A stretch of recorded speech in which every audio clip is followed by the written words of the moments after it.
And we're back. Welcome to the Weekly Roundup, the place where we unpack what's been going on in yoga and wellness, in the yoga and wellness world, and what we've been coaching our clients through. I am Bridget, and I am here with my fellow coaches, Carol, Maria, and Josh.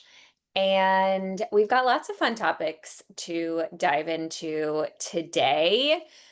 Josh, you want to kick us off and start us off about talking about scaling, which is such a buzzword that I feel like people don't even Scaling. know what it means. I feel like the word it like has trickled down from the tech world, SaaS bro, situation. It's not a new word. It's just that was a hype word that was really,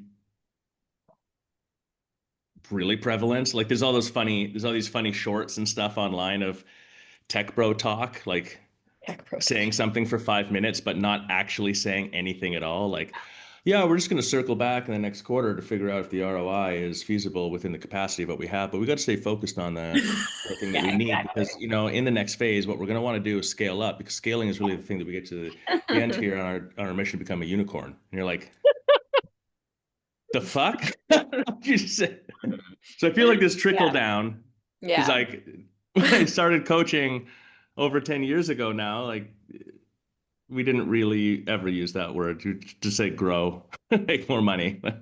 Yeah. Okay.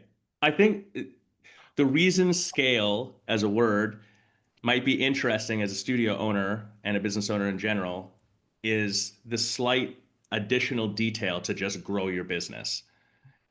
And because scale insinuates a literal growth of what you're even measuring. It's like growing the ruler that you're measuring with. And or it goes the other way. It's actually a growth in scale if you zoom in with a microscope because you're looking at smaller units per. So scaling in my mind is an interesting concept in that at some point in your business, you're kind of like you've gotten it to, let's call it your like point zero, like your starting point, which is usually historically, I would say for studios, year 2, 3 is when we tend to kind of arrive there. You got your general things are working. I hired a couple people. Some money came in. I got some members, whatever. And a lot of studios just stay there. And that's actually where you could say, okay, now in a business sense, we're at the starting line. Now let's scale this thing. And so scale is, if we simplify it, growth, but it's like growth everywhere.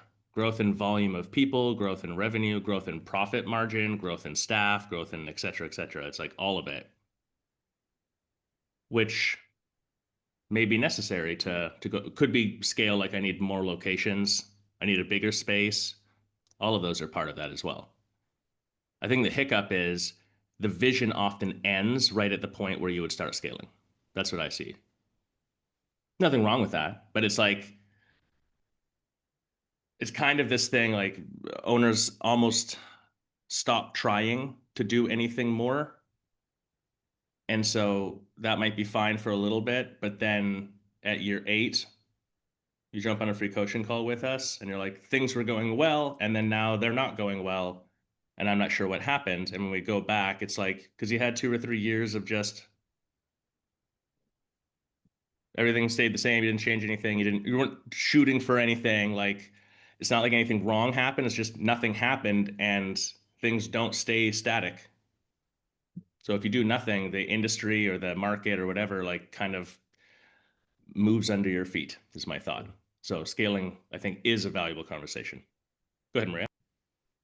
Just gonna say, like, do you think that that has anything to do with burnout from owners, like just working so hard in the first 2 years, maybe specifically to like get the business up off the ground, hire the necessary staff, like do all the things, I'm kind of like, frick, I'm a month in and I'm like, I'm doing everything. I'm like, Yeah. what is this gonna look like in 2 years? I can't even think that far ahead right now because my foot's just like pedal to the metal, and I don't see that stopping anytime soon. Do you know what I mean? So like 2 years I comes, do. you're like, fuck, this is just the beginning. Like, what? I've worked Yeah, my ass off to get here. I do know what you mean. Bridget, I'd be curious what your take is on this, and Carol, yours too. Because Carol, actually, with your business too, it's like we've got 2 decades of growth and effort Wow. and the ebb and flow. Like that. It's easy to say that. I don't think people really understand how fucking big that is and how rare. It's just Mhm. not that common anymore. Short answer, Maria, no, I don't think that this is because of burnout. I think that that could be a component. I think that I won't take us another direction totally, but it's like burnout comes from lack of reciprocity and it comes from martyrdom. It comes Mhm. from I no longer really believe or love what I'm doing, and I'm trapped. As soon as you start to get trapped, you feel like my business is my prison. That's when you burn out. That's when you're fucked. Because like you can put a ton of effort into something from an hour, energy, finance, everything standpoint and be totally happy about it. If you're like having fun and it's growing and you're seeing progress and it's something that you're actively doing and getting a feedback from, then no problem. It's when that's gone. It's actually the phase after the first thing where you don't try to scale. You're Mhm. not shooting. I think that's when you burn out. Right. Josh, what does like I'm sure there are many ways to do this, but like what does scaling look like for your average neighborhood yoga studio? Like the thing Mm. that comes to mind so obviously, I think that almost everybody can imagine what scaling looks like is like opening several more. Is that the only way, or like what are some ways that scaling can look? Okay. Yeah, it's a good question. Let's go back to the definition. Scaling is growth of something you measure. And I would say in a studio, that means membership base, total clients, leads, revenue, profit. Those are like the obvious things. It's when they grow faster than the time you're putting into it. Like scale is when you start to get a momentum and it scales up Right. where it's like almost out of control. Conversely, that would be part of a good definition of what product market fit is. True product market fit for any product is when you build something that is so powerful, so desired, so like solving a problem in such a unique way that you have no competition, and it just grows so quickly that you literally cannot handle the demand anymore. That's perfect product market fit. And actually, yoga as an industry experienced that. That's 2002 yoga. Mhm. It's like if you, we used to say this a lot, we don't anymore. If you opened up in the right market and weren't an asshole and could teach a half decent class, it was like a friggin' license to print money for a little bit. Mhm. It's why there was so much bad business practice. There was nothing. So, but what does that look like? I think it's just there's if we simplify it, I think there's 2 directions, right? It's the zoom in or the zoom out. So it's either you're scaling efficiency, which equals profit margin, or automation, and or you're scaling volume, Yeah. total volume. So that's where usually when we're doing it from a coach standpoint, that's the moment where it's like, okay, we've got the standard sales flow going. You've got like a general presence of marketing. Just generally, you do a couple events, you got a team, you don't really need more team, you don't really need more schedule. Now it's like let's just fill all of the classes and maximize profit and get more lifetime value and have better retention and whatever. That's what that looks like on a coach standpoint. And then you might discern at that moment that it's like the biggest thing that's holding us back is number of people walking through the doors. And so for the next year, the only thing we're going to do is scale first visits. Yeah. We're going to figure out the strategy to do that. Yeah. Cool. What's coming up for me is I know one of the big questions we ask at the summit is what would it look like if you 10 times your business?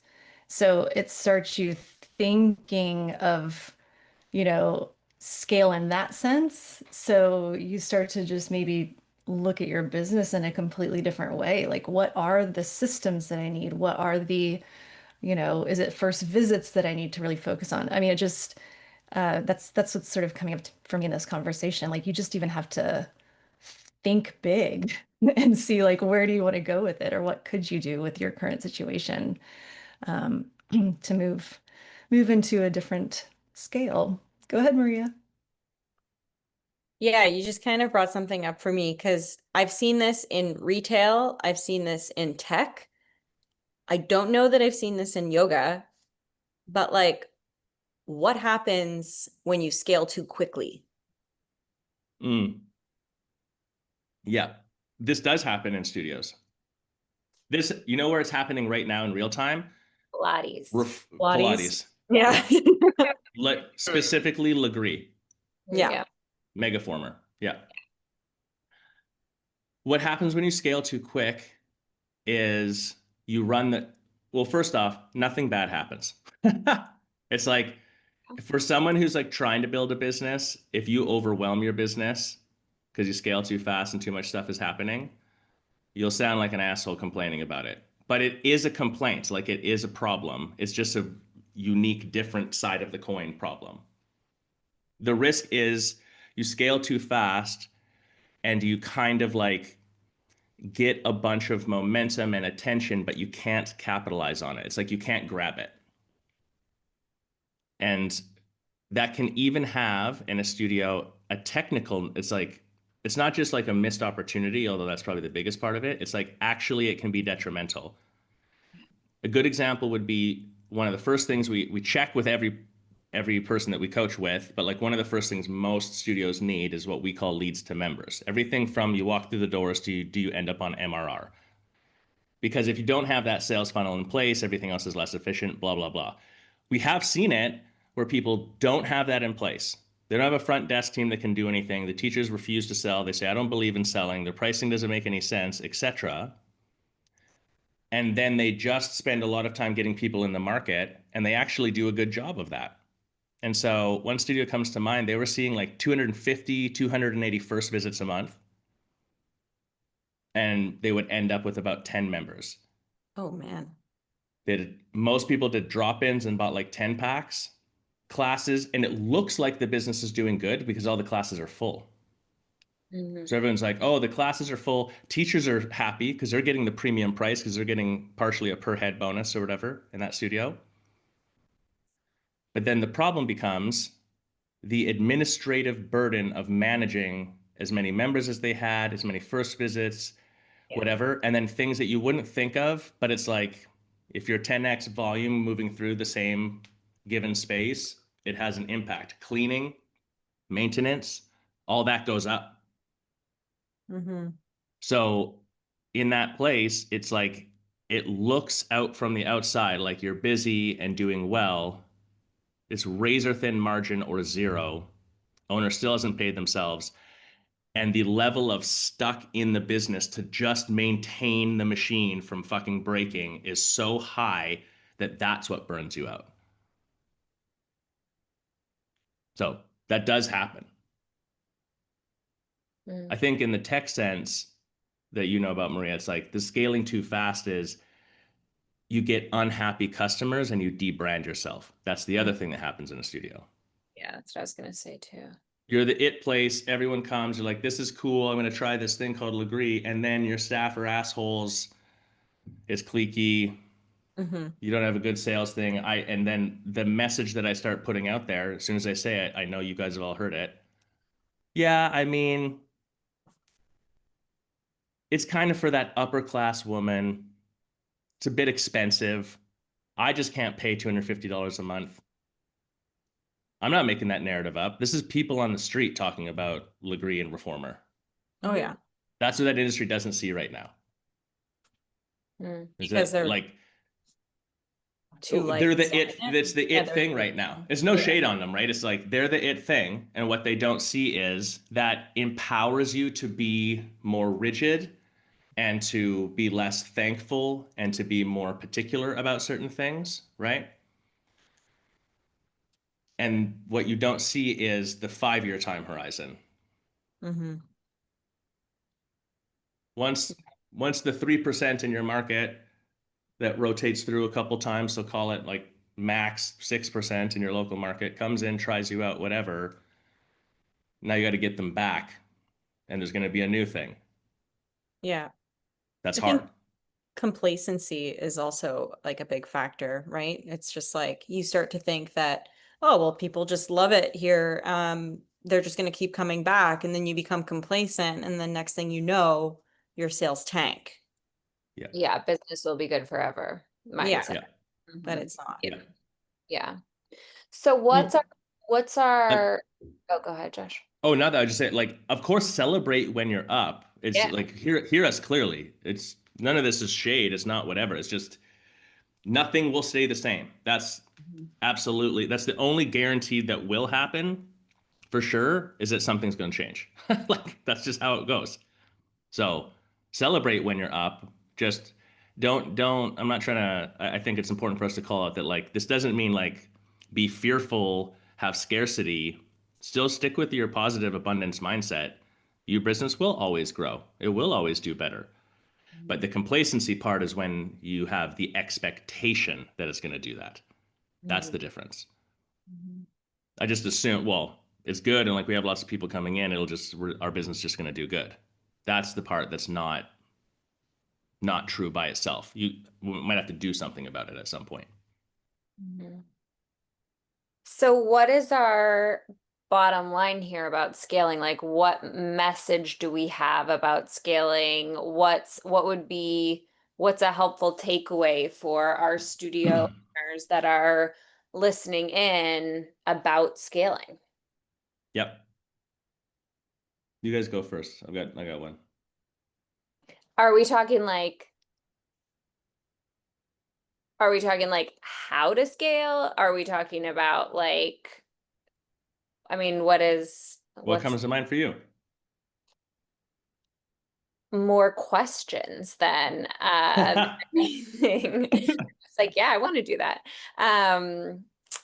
But I don't know. I think one thought that's coming to mind, one thing that's pinging for me is how easy it is to equate revenue with profit, especially as a less experienced yoga studio owner or any business owner, honestly.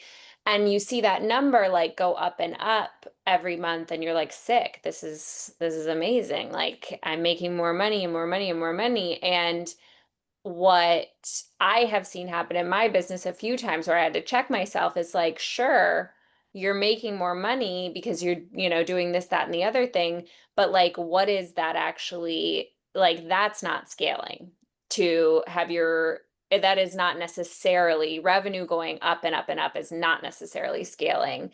And so I guess my sort of takeaway would be like get a good bookkeeper so that they can help if you are not good at that kind of thing, which I would put myself in that category, like make sure you know what's going on there. Um and and know your numbers about specific stuff, like really run it down. If you've got this new like I'm a big proponent of like series is like those have worked really well in my business. I do a great prenatal series, a postpartum series, a beginner series. Those have worked really well as they're great lead gen. They're like really good for my business. And I am very careful when I put advertising money and when I give my teachers raises to make sure that at the end of the day, that is actually the more people I get is scaling because it is not me putting too much more in and like getting not a lot out. So knowing your numbers on, which actually, yeah, like I'll shut up after this, but uh this was another topic that Carol and I had talked about, maybe talking about today, was about workshops and events and like sort of these specialty things that happen at studios. And I think that's a really important place where people don't recognize that they are actually not making any more money. Like, yes, the revenue might be going up, but they're not actually, nothing's going in their pocket. So anyway, those are the things that come to mind for me.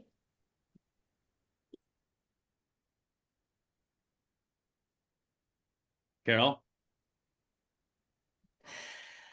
I don't know. In my mind, scaling is the expansion, like taking over another space or expanding your offerings or, like, so that's what I keep coming back to. And I guess, isn't there some parable about like this fisherman who's doing really well, and then somebody's like, "Oh, you need a bigger boat and you need more people working for you." Like, and what are you going to Yeah. do in the end is like what he's currently doing. Just like he just wants to fish and be happy with what he catches, and at the end of the day, he doesn't need to scale anything. Ah, Yeah. He just so needs to good, keep doing what Carol. he's Yeah. doing. So good. So I think the question sort of, because we ended up opening a second location and like, yeah, we got, things are going really well. And then it just, there were processes that we didn't have in place. And also our children were very young at the time and it didn't fit our lifestyle anymore. So we sold that location and just focused back on one. And I go back to that little parable of like we just needed to do one really well and focus energy there. So I guess if you're thinking about expanding or scaling or like just I don't know, it is some people set out with the goal to like I'm going to franchise this thing, we're going to have 10 locations. Great. You do you, boo, But I Yeah. just don't see, sometimes it's nice to just really focus in on what you have and make it the best it can be and scale in that one location. I don't know if I'm making sense, but that's what's Good. coming up No, for. that it's a really important point. Yeah. That parable is good. For some reason it gets talked about a lot here, maybe because I'm on a fisherman beach in Mexico. But it's like, yeah, the fisherman goes, he catches the fish he needs to eat that day. He comes home and he hangs out with his kids and his wife and drinks a bottle of wine, and that's his day. And someone's like, "Well, no, you should catch more fish, and then you should get another boat, and then another boat." And he keeps going, "Well, why would I do that?" He's like, "Well, then you get a bigger boat. Well, why would you do that? Well, then you'd have a fleet. Well, why would I do that? Well, because then you could hire a bunch of people. Well, why would I do that? Well, then you would be able to retire and sit on the beach and drink wine with your wife." And it's like, I'm already doing that. So you're right. What's coming up for me, I think there's kind of three things, message wise, and some clarity here that I would add, and I'll try not to ramble too long. Carol, what I'm hearing you say that I had written down too is vision. Yeah. Scaling versus growth, they're not the same thing. I'll talk about them in a second. But like, just the fact that something's going well doesn't mean you have to scale. And so the lack of vision is the problem. It's like, if you are in this, and you're like, I'm going to franchise this thing, and that's the target, then like it changes your actions today. Yeah.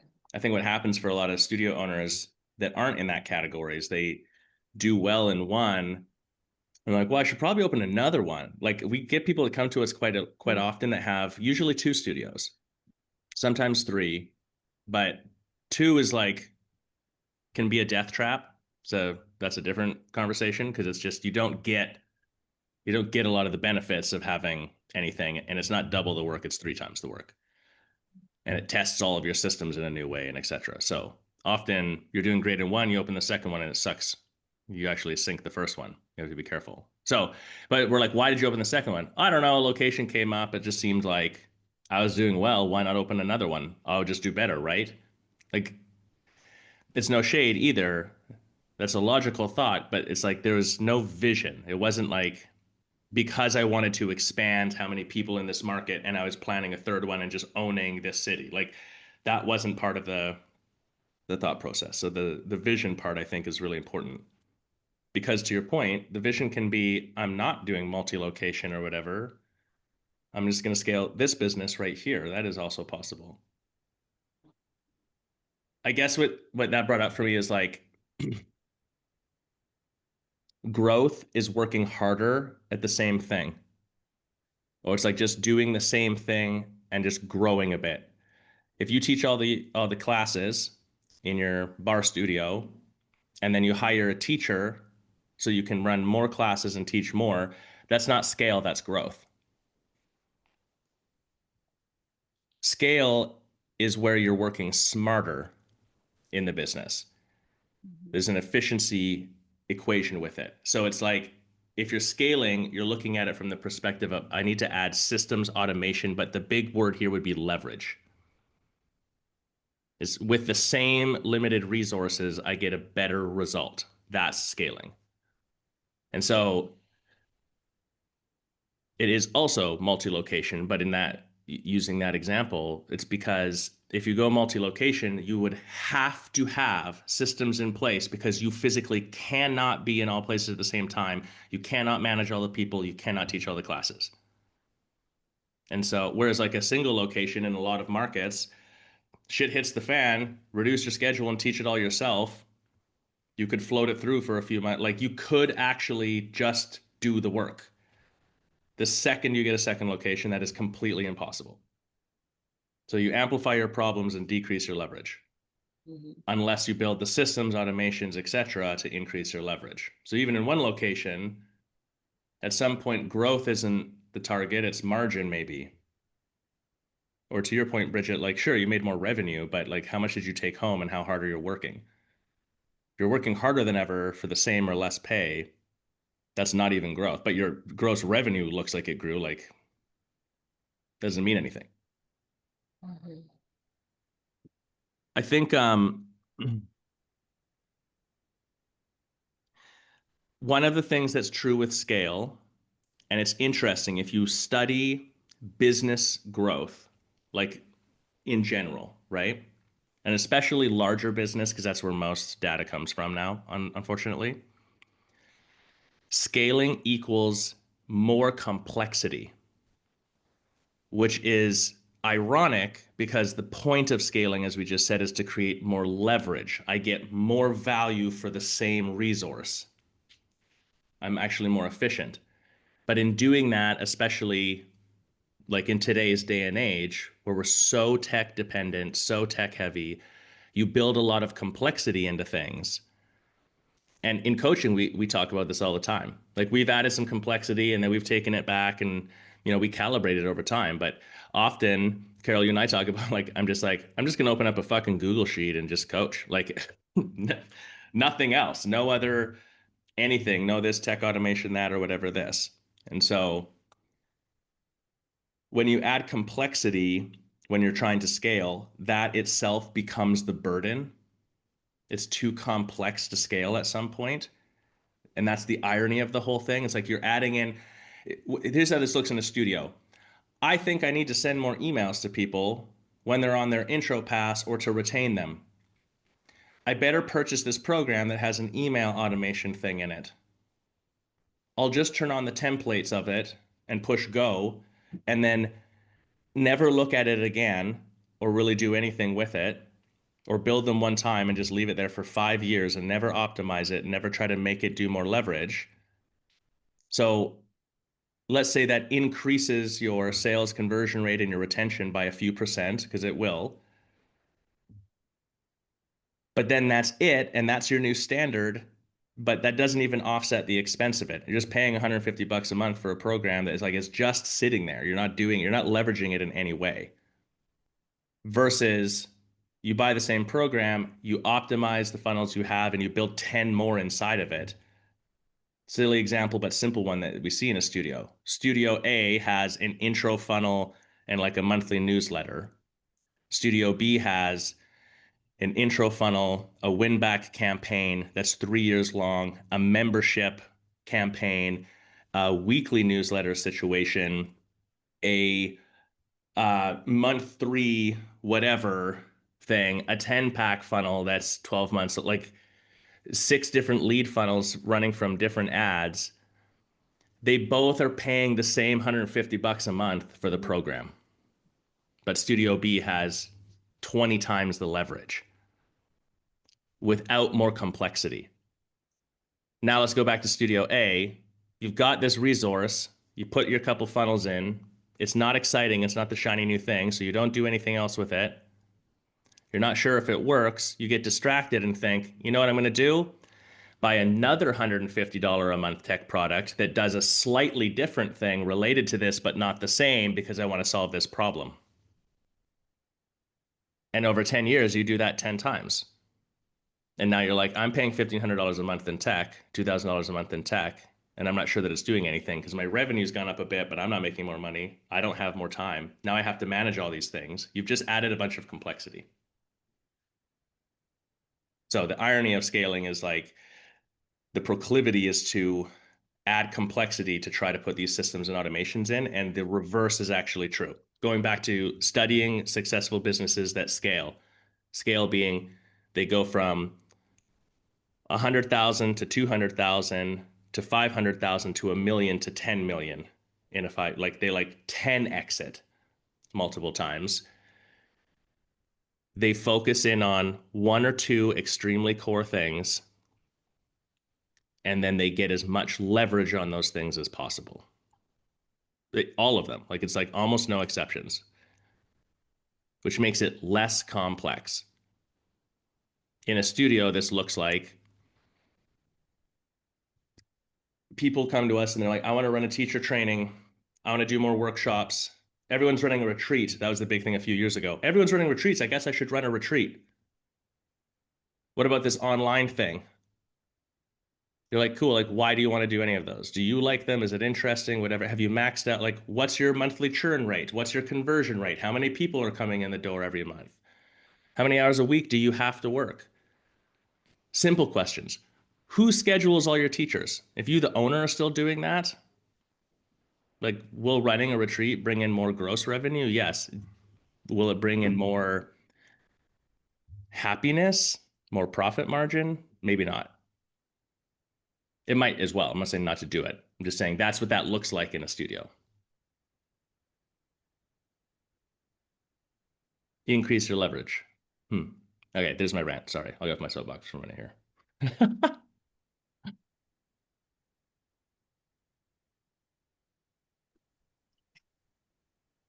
So I got another direction for us. great. It kind of ties to this too. There's this weird, I don't even know the word to use for this, like oxymoronic is what I want to say, but I don't think that's quite right. There's this weird situation, and actually a lot of yoga philosophy talks about this. The more you want something, the harder it becomes to achieve. There's like this weird point where by trying so hard to get the thing, the effort of trying is in fact the thing that's stopping you from getting it.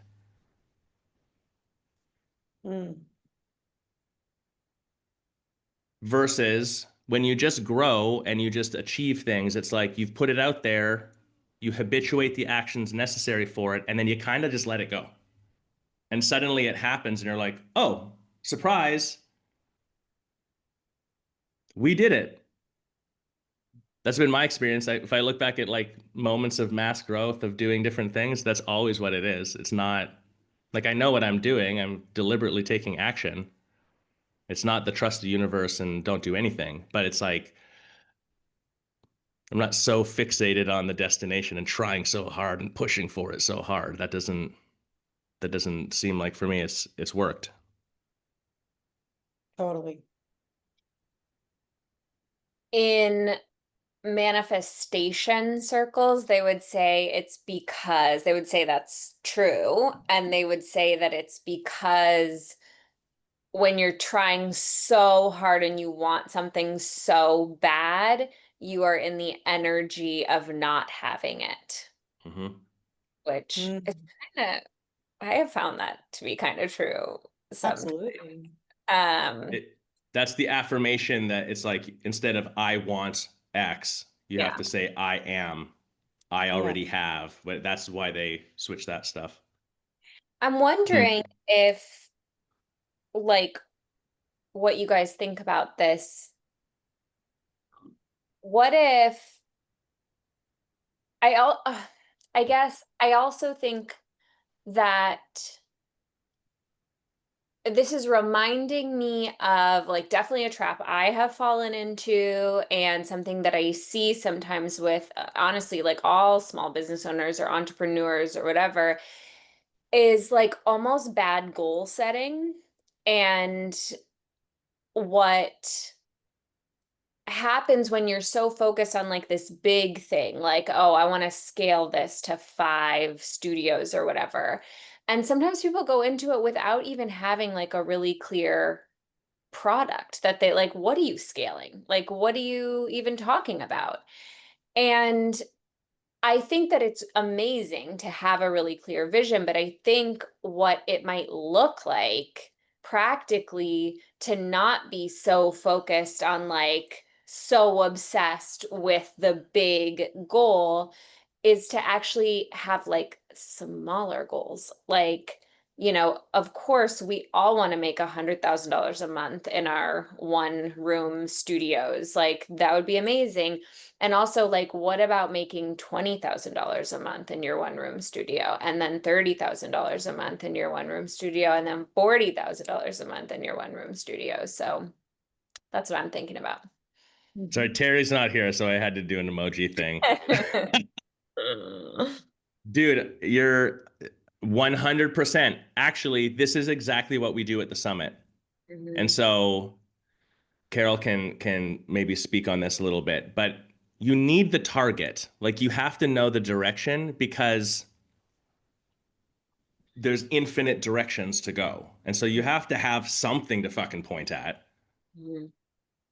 But then you only achieve the destination by taking the very next step. You can't not take the next step. It's not like it's a choice or it's a good idea or it's a better method to just take the next step. It's literally fucking impossible. The only way. You Mhm. just, the only way is just take the next step. So they're like, what should you be doing? What's the next step? But to do that, like, you got to stop looking at the target at some point. Yeah. Yeah, exactly. Yeah, that's why we break the goals into, like, we look far ahead and then pull back to say, okay, if that's your 5 year target, what is your 1 year target? If that's your 1 year target, what's your quarterly target? Because you can't, exactly what everyone's saying, you can't just look at that far thing in advance and know what to do right next. So that is a ton of what we do at the summit. And that's why you leave with like, we try to get it into your calendar. Like, step one is this, it will be done by this date, you know? Yeah. So yeah, I think this is really, really and I think that's the step that a lot of people, like you were saying, Josh, I think it was that people don't have a vision. So even just sitting down and planning what your goal is, what your vision is, that's lost by a lot. I mean, I know I didn't do that in the beginning, for sure. We were just like, open, come to work every day, do what we can, and so and that's where I think that's also where a lot of the burnout comes, because you're not prioritizing the things that's going to be impacting your business the most. You're just doing whatever needs to be done that day, putting out that fire over here, and losing the sense of like where you want to go. Carol, question for you. When you made the decision, I'm going to open a studio, I'm sure there were little moments of thoughts in your head, but like, was there any doubt that you were going to open it? No. Right. Most studio owners that are open, that's the thing. Same with us. I always tell the story. We were turned down by 7 banks for the last studio, whatever else. Like, not even one time did I like, oh, maybe this isn't going to happen. I just fucking signed the lease and kept going and was like, well, I don't know. Yeah. Thank you, universe, for supporting us. Like, not in an airy fairy way, but just the point would be with this goal vision part that you're describing. Part of the vision and the target is also like, I'm just personally in myself, I've just made a decision Yeah.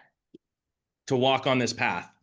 And then, surprise, you get a studio open. Like, how people get studios open, the stories are fucking wild sometimes. 100%.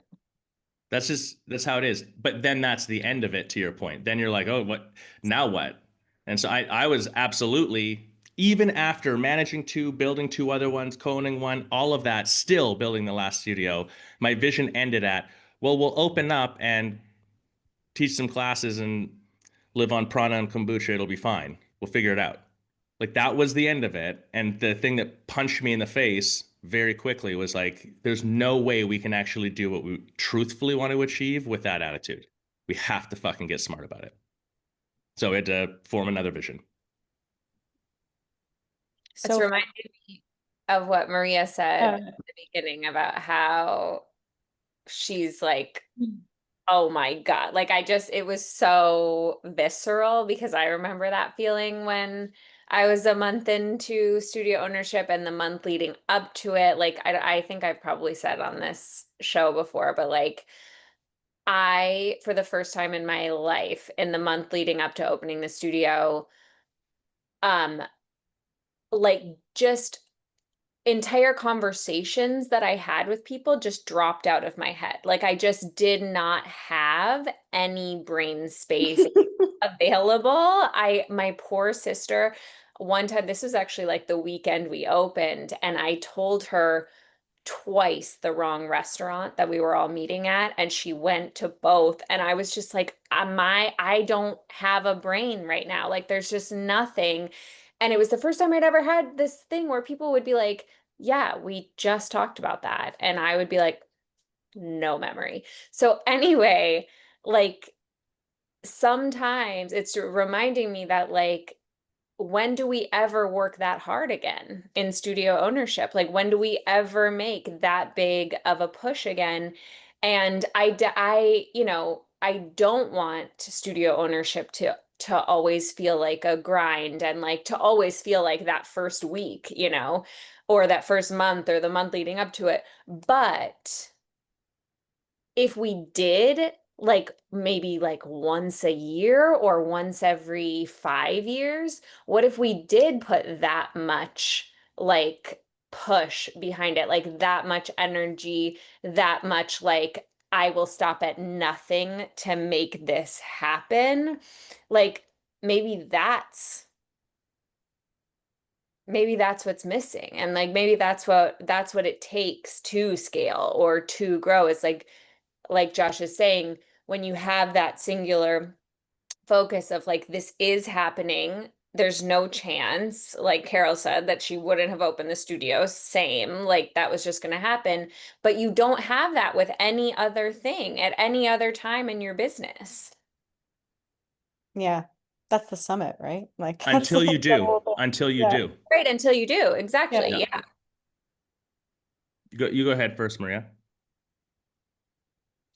I don't remember what I was going to say. I was just thinking about what Bridget was saying, and I was like, that's the summit. Like, you go and it's just like a week of like dedicated effort, and you're like, I'm not thinking about anything else other than what do I do next, Um, once again, I'm on this roundup and my mind's just fucking spiraling. Like, Yeah. I'm like, oh my God, I have so many different things to do.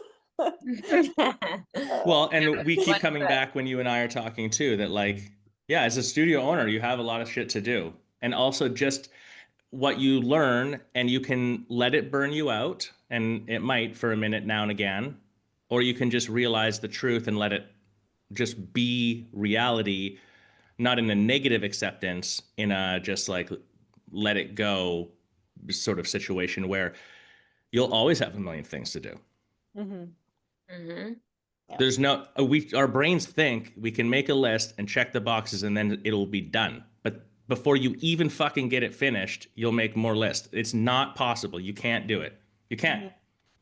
That's just not I how it works. always say I could work 24 hours a day for the rest of my life if I kept owning Honey Yoga. If I wanted to, there could be 24 hours worth of stuff to do every single day till Right. the And end. if that was what you want to do, cool. Yeah. No problem. But most of us don't. And so, like, it goes back to a decision. Oh, I got a couple things here. I want to just make a comment going back because, Maria, of what you just said, and Carol, what you were saying too.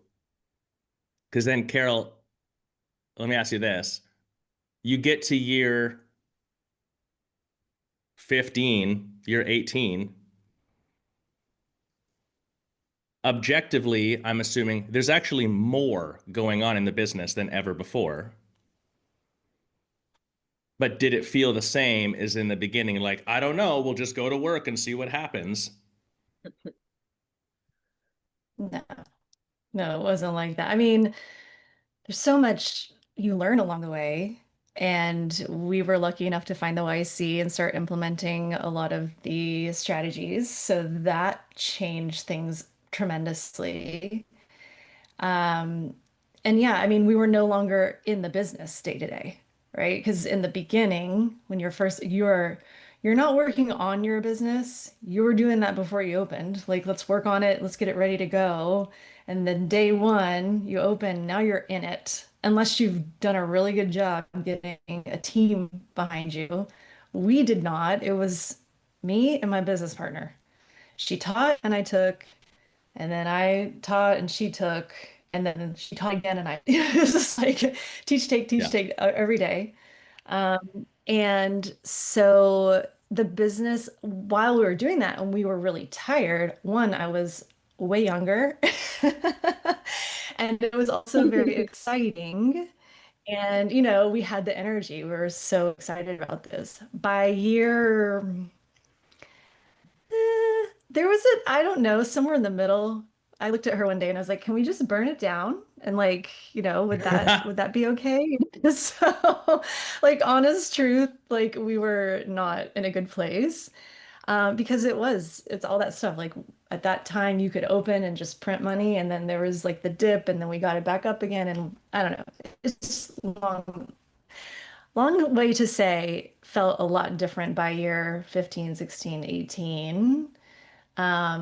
But that was through learning as we went and pivoting and adding systems and trying to get the right people in place to work the business so that we could work on it instead of in it.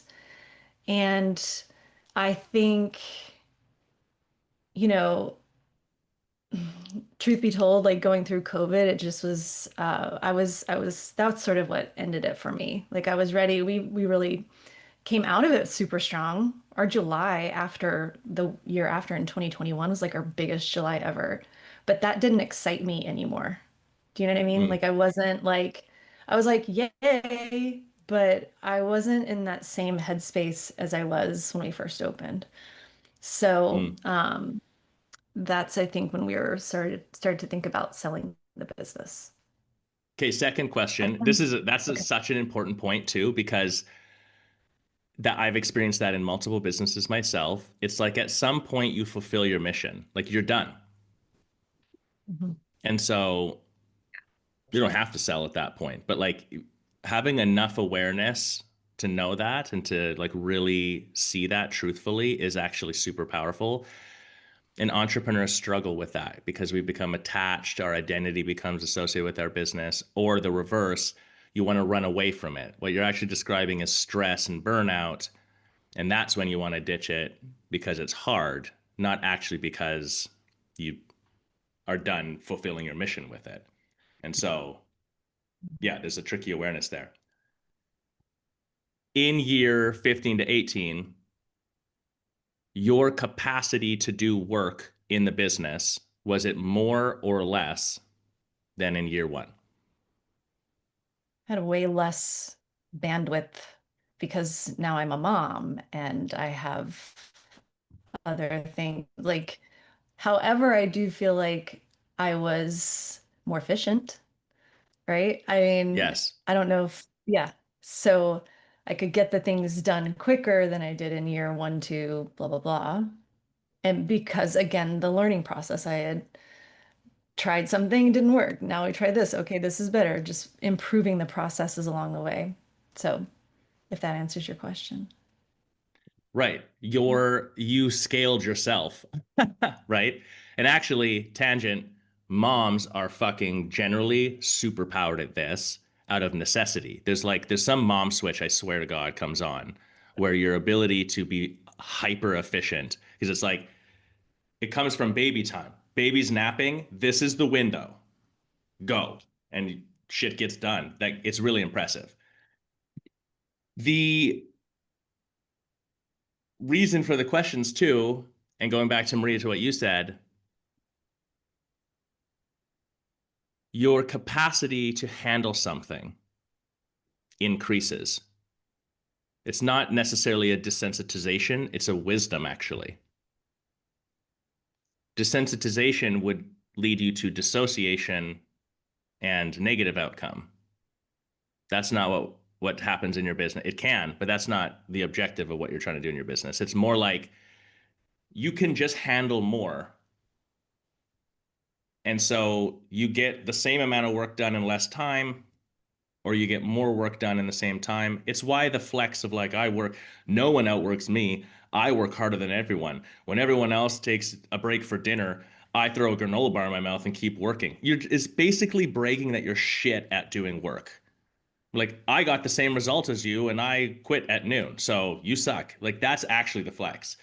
So your capacity increases. And I think new owners, especially, when it's new, you see it all, you feel it all. You're like, man, it's a lot. How would I ever be able to do more than this or something else than this? And then like you find another gear. It's not actually a working harder thing. It's like you get better at figuring out what the high impact thing is, where to spend your time. Your emotional energy spent on something changes. You're like, you start to realize the things that you're like, I can just yes, no this or not do it or just move on at this point because it just doesn't fucking matter that much. And whereas I used to be hyper fixated on it.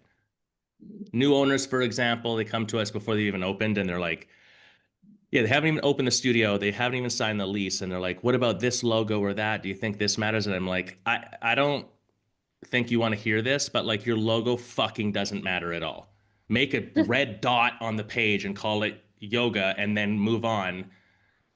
There's other things like comparatively, of course it matters. Have a nice logo, whatever. But also not really.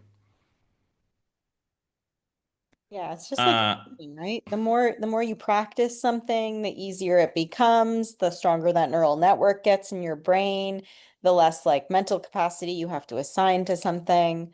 Like even just the yes. month that I've been open, right? Like the first day, like the night leading up to it, I didn't sleep at all.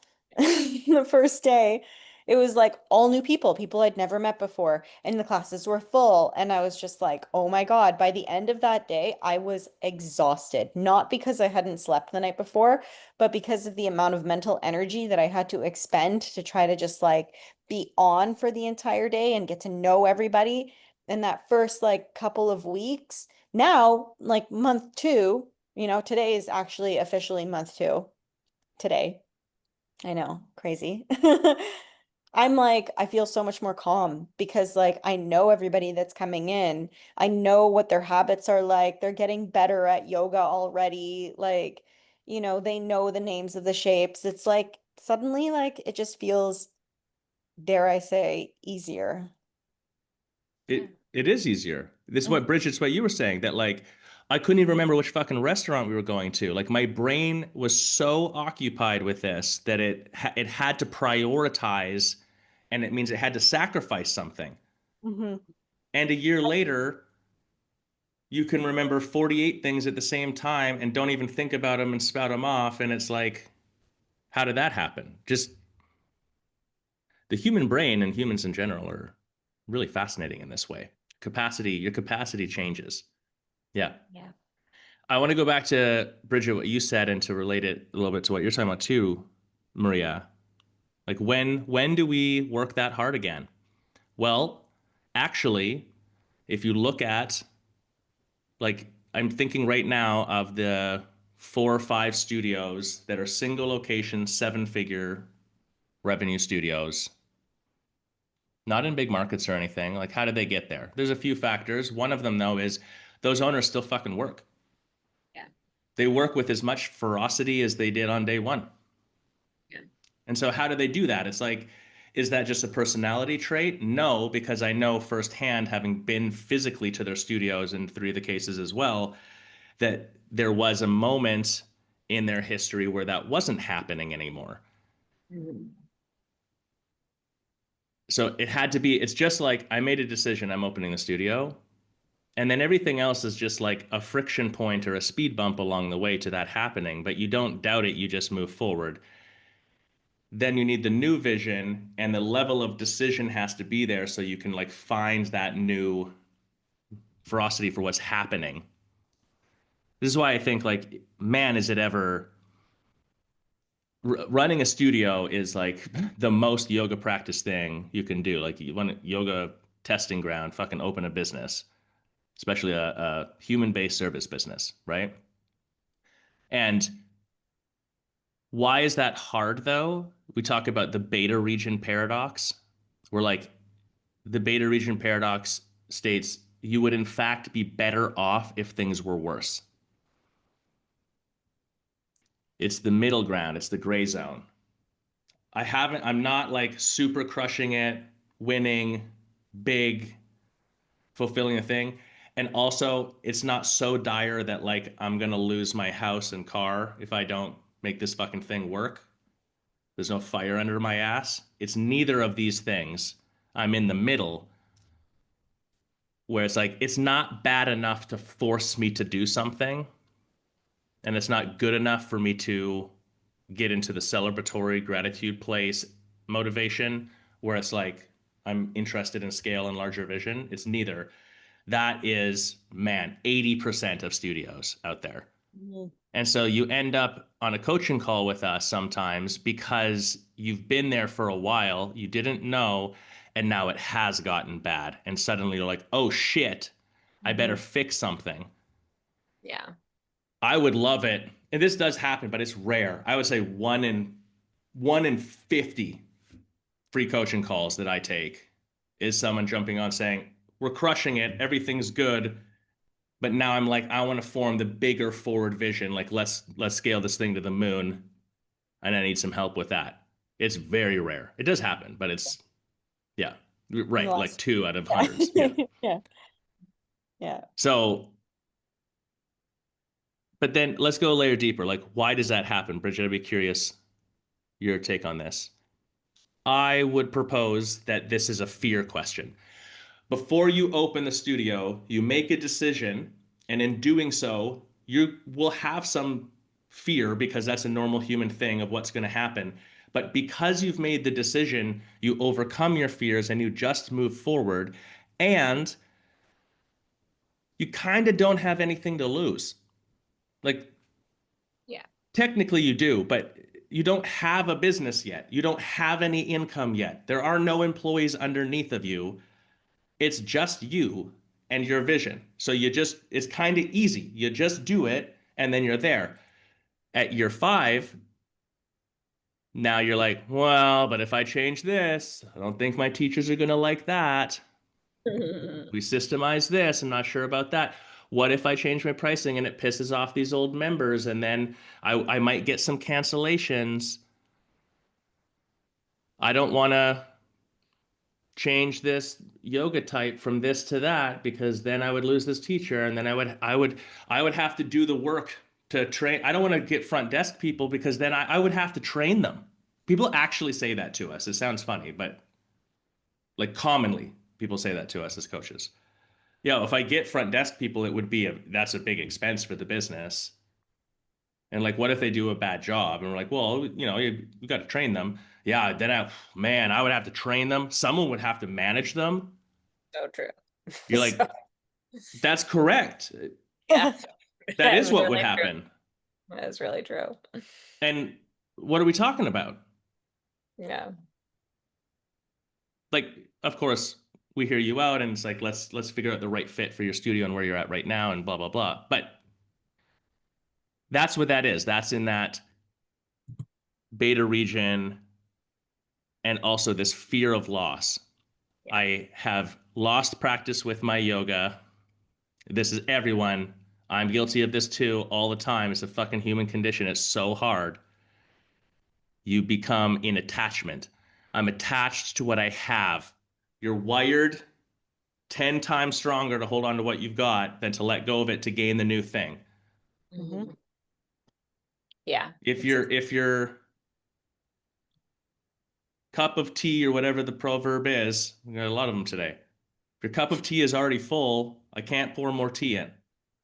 Yeah.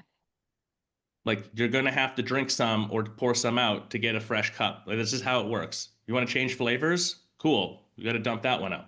Yeah. I'm Yeah. butchering that analogy. Sorry, Taoism. Um,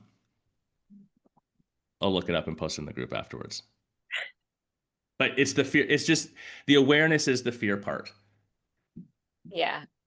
The best studios, the high productive owners and entrepreneurs, they kind of get over that part. They get a vision and they just unapologetically fucking work for it really hard. And to what you said, Bridget, here's another trait that people don't say out loud because the bullshit studio owners groups online, people are too busy whining to talk about anything valuable.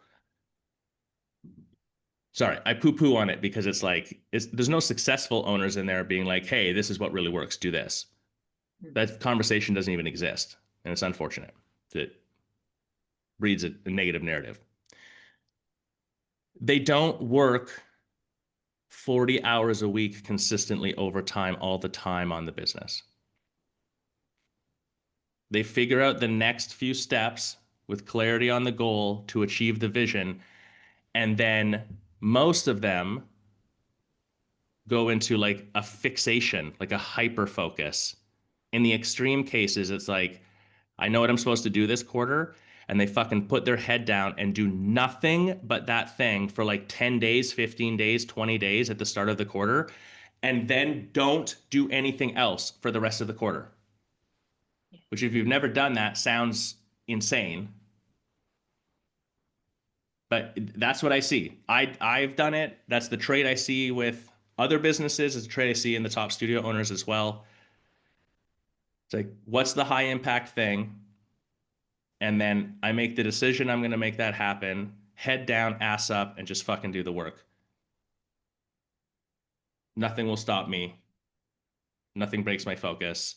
I'm willing to sacrifice doing this thing, that thing, teaching the extra class, whatever, to just get it done. It's what you're talking about. Just once a quarter, just work really hard at it. Yeah. You can't do that forever. No. But it's also really hard to like be stuck in the regular maintenance. I teach a class here, like a little sprinkle of work on my business for an hour here and 30 minutes there. And if I remember that, oh, surprise, email cancellation, oh, emotional derailed. You know what? I'm going away for the weekend. 6 months goes by. We write that email campaign. Yeah, I've been working. Yeah.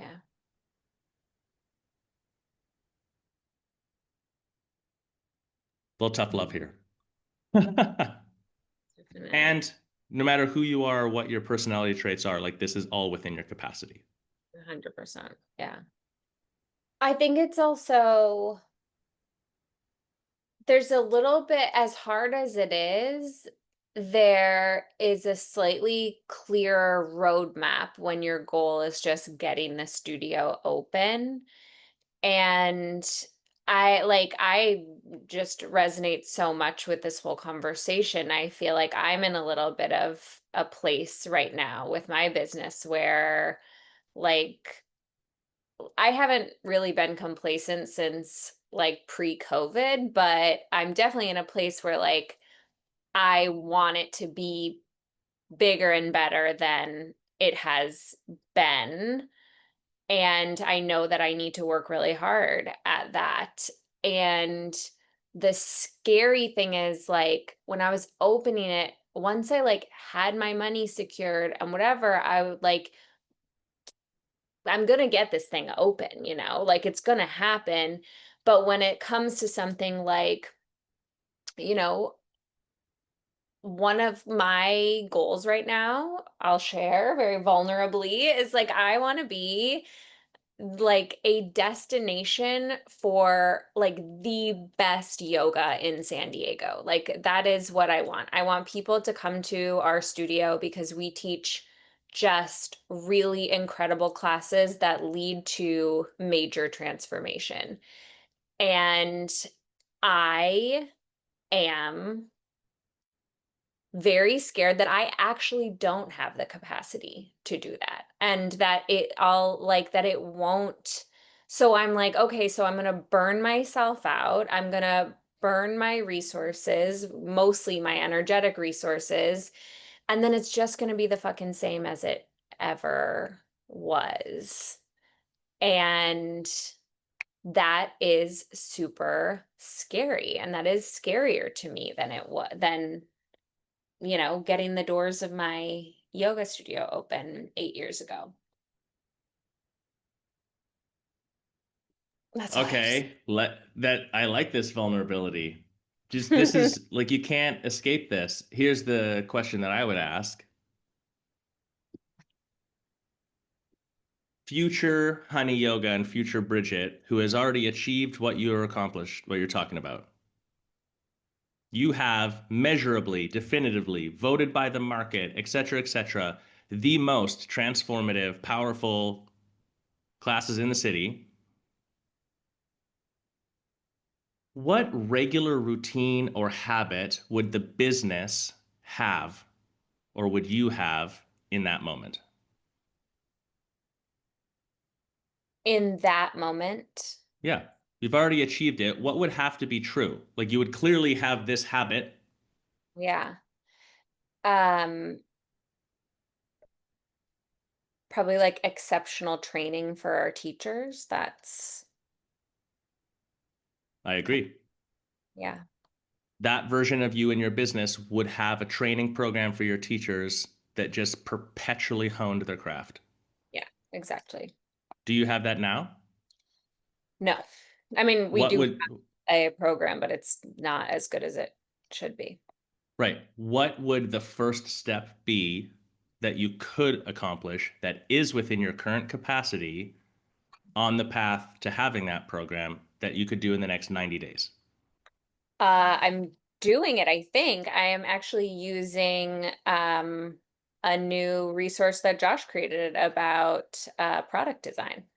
So I'm working really hard on like getting super, super, super clear about our product and what I want it to be. It isn't yet. I mean, it's great, obviously. I think it's great and we work really hard on it, but it's not as good and as consistent as I want it to be. So I'm working on my product. And that's it. And so then here's where Kriya comes into it. Let's bring Mhm. some of the yoga philosophy back in. The different, like, Kriya means action, actually. I always use it as focus because in my mind, that's what actually makes sense. But Kriya actually means action, but it means specifically action plus intention plus structured practice. That's actually Kriya. Yeah. It's like there's a structure, a habituation with an intent, and you just fucking do it. Hyper focus on the thing. Same thing in business. This is what we always talk about where there's a major difference between being busy and being productive. One of the things that comes up at the summit is the challenge question and thought where we're like, look, if you've been fucking working your ass off on stuff for a while and you really have like can say like I've really tried and I did this and I did that and really whatever, there's only one thing left, which is you're working on the wrong shit. Your time is being utilized in the wrong place. So Totally. you're busy, but you're not productive. So if you have intentional action that develops repeated discipline and you create a flow of like you build a machine that produces a result, that's Kriya in action in business in my mind. when you future project like we just did, we talked about this in a summit too. Well, this would have to be true, but like you can't just do that thing right now because there's also 100 steps before it that would have happened. But that's now the target. The target is I need an exceptional mentorship program for teachers. Step one would be, wait a minute, mentoring towards fucking what? I need to define my product. Mhm. And that's what you're doing. And that might take a quarter of time. Like we think about that, like, oh, it's just a task. I'll better define my product tomorrow. No. Like if it's that big, then it's that serious. So then, like, this is the goal Yeah. for the next maybe 90 days. And if you, here's where the Kriya comes back in and all of this too, the discipline, which is hard, is in theory, if you are correct, and this is the high impact thing, then literally anything else that you do that isn't emergency mission critical for the general well-being of yourself or the a business is a distraction. So delete it. Yeah. And do you know what I did today?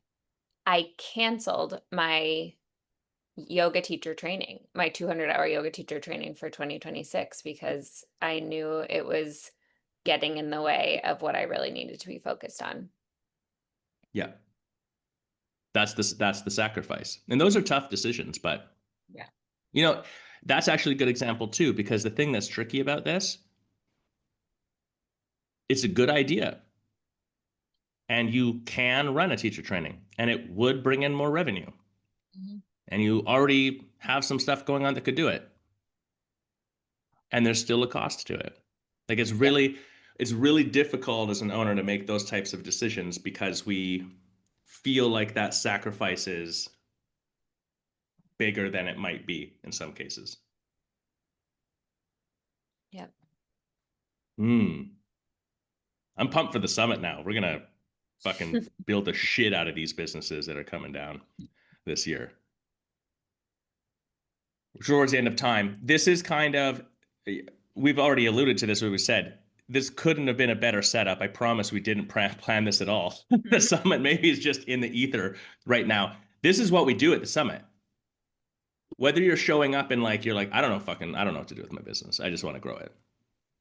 Or you're like, I think I know what I want to do, but I don't know how to do it.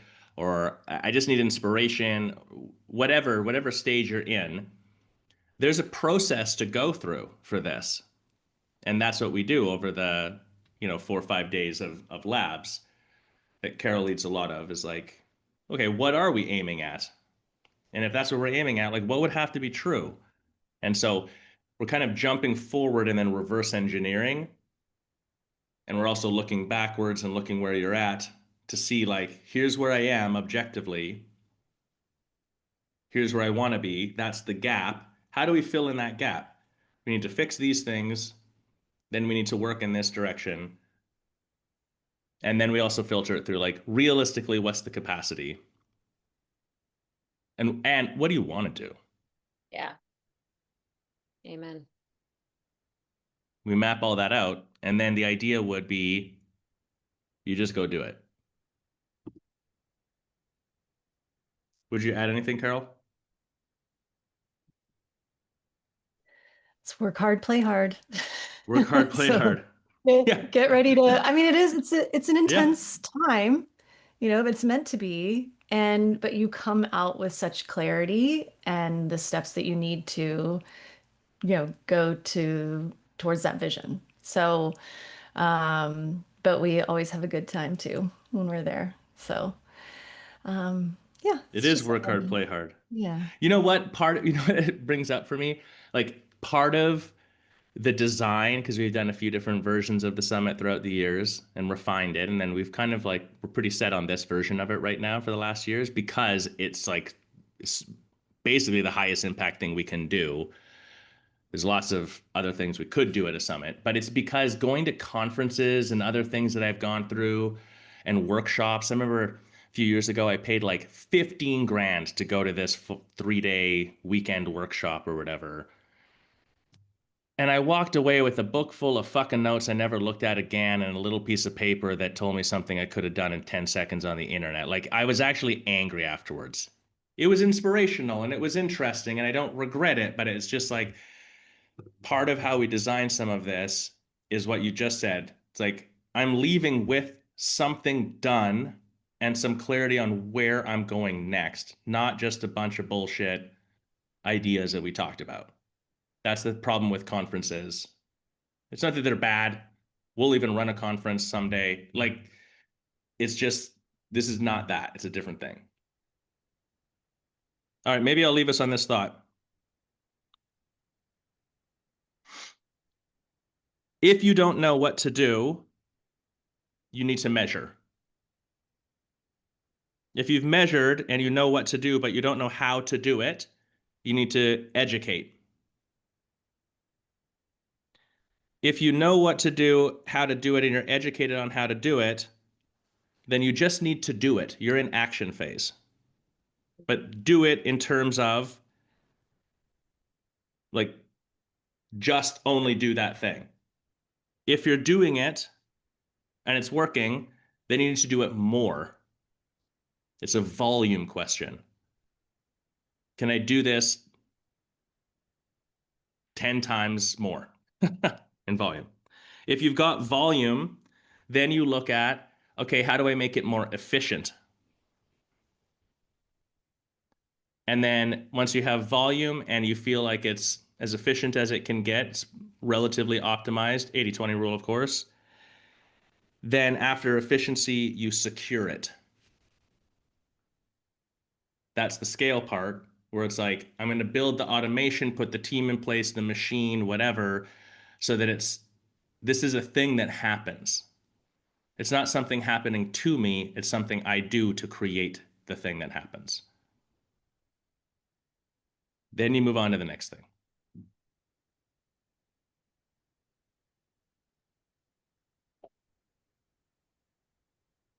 I think that's a wrap. I think that's a wrap. Okay. Then indeed, that's a wrap on this week's weekly roundup. Tune in every Friday and make sure you subscribe to Studio Cult TV on Spotify, iTunes, YouTube, or wherever you're listening from. See you next week.